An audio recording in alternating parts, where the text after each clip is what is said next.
बंदर और मगरमच्छ की कहानी। एक समय की बात है। एक नदी के किनारे एक बड़ा सा जामुन का पेड़ था। उस पेड़ पर एक चतुर और खुश मिजाज बंदर रहता था। वह रोज मीठे मीठे जामुन खाकर आनंद से जीवन बिताता था। उसी नदी में एक मगरमच्छ भी रहता था। एक दिन वह नदी के किनारे आया और वह बहुत थका हुआ दिख रहा था। बंदर ने उसे देखा और पूछा, मगरमच्छ भाई, तुम इतने परेशान क्यों हो?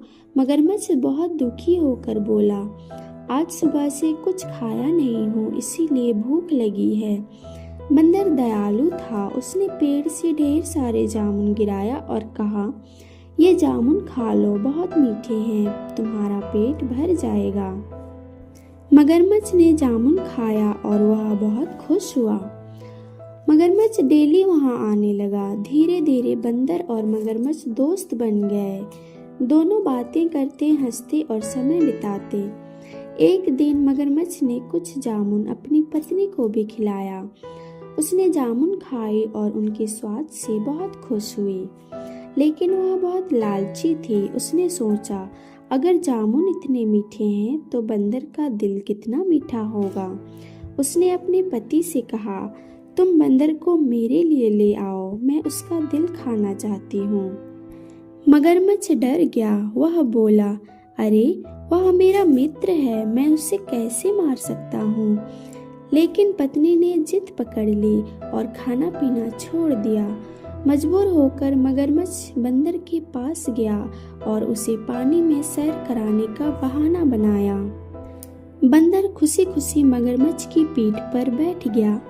जब वे नदी के गहरे हिस्से में पहुंचे तब मगरमच्छ ने शर्माते हुए कहा, मित्र, मेरी पत्नी तुम्हारा दिल खाना चाहती है, मैं तुम्हें उसके लिए ले जा रहा हूँ।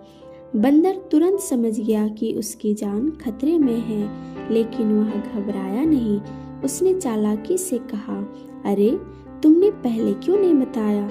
मेरा दिल तो मैं पेड़ पर ही छोड़ कर आया हूँ। मुझे वापस किनारे ले चलो, मैं दिल ले आता हूँ। मगरमच्छ को उसकी बात सच लगी और वह बंदर को वापस किनारे ले आया। जैसे ही बंदर किनारे पहुंचा, वह फुर्ती से पेड़ पर चढ़ गया और हंसते हुए बोला, मूर्ख मगरमच्छ, कोई अपना दिल बाहर थोड़ी न रखता है। तुम मुझे धोखा देना चाहते थे, पर मैं बच गया। मगरमच्छ बहुत शर्मिंदा हुआ। उसने कहा, मुझे माफ कर दो मित्र, मैं पत्नी की जिद में गलत रास्ते पर चल पड़ा। बंदर बोला, मित्रता विश्वास पर टिकती है, तुमने मुझे धोखा दिया, अब मैं तुम पर भरोसा नहीं कर सकता। और वह पेड़ पर सुरक्षित रहने लगा। मगरमच्छ पछताते हुए नदी में चला गया।